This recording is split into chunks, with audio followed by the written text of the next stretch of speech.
بہت بڑی مصیبت ہمارے زمانے میں لوگوں کا اپنے ذمے لازم رقو رقوم کا ادا نہ کرنا ہے۔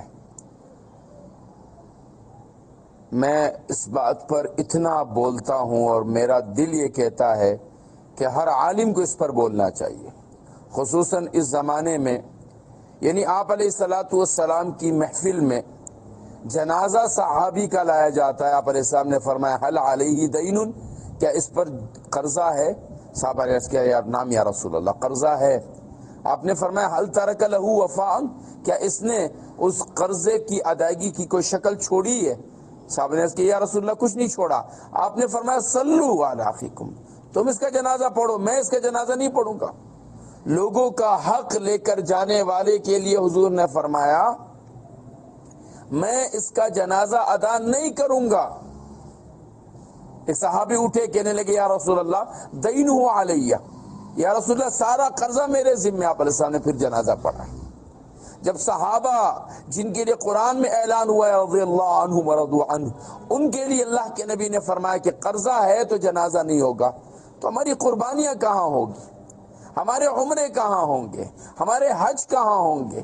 مجھے حیرت ہوتی ان لوگوں پر جو لوگوں کے مال، لوگوں کے پیسے لے کر بیٹھے ہوئے ہیں، اپنی زندگیوں کی عیاشیاں کر رہے ہیں، مہنگے مہنگے جانور لا رہے ہیں، مہنگی مہنگی گاڑیاں خرید رہے ہیں، عمرے کر رہے ہیں، حج کر رہے ہیں۔ اللہ کے بندو، میں نے گزشتہ دن ایک عالم سے بات کی، ان کے ذمے کسی کی قرضہ ہے میرے رشتہ داروں میں سے۔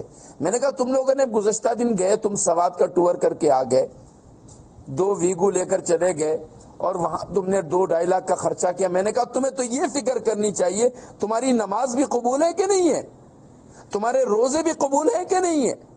وہ بیچارے جن کے پیسے تمہارے ذمے، شرم کے مارے کچھ کہتے نہیں ہیں، فون کرتے ہیں تو تم لوگ فون نہیں اٹھاتے ہو، وہ تم سے کچھ کہتے تو تم کہتے ہو حالات ٹھیک نہیں ہے، اوپر عیاشیاں تمہاری ایسی چل رہی ہے کہ عمروں پہ عمرے ہو رہے ہیں، حج پہ حج ہو رہے ہیں، قربانی کا جانور ہلکا، آپ کو ہلکا جانور لیتے اپنے آپ ہلکا لگتا ہے۔ اللہ کے بندو، سب سے پہلے حقوق انسانی کا سوال ہوگا۔ نمازیں کہیں نہیں ہوں گی آپ کی، روزے کہیں نہیں ہوں گے، زکوٰۃ کہیں نہیں ہوگی، قربانیاں کہیں نہیں ہوگی۔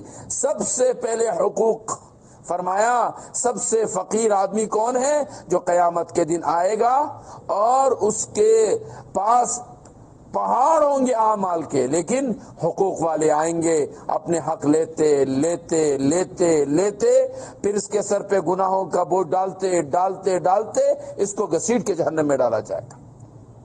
قربانیاں مت کیجئے، حج مت کیجئے، زکوٰۃ مت دیجئے، صدقہ مت دیجئے، قرض خواہوں کا ان کا قرض ادا کیجئے، حقوق والوں کو ان کا حق دیجئے۔ اللہ اس پر راضی ہوں گے۔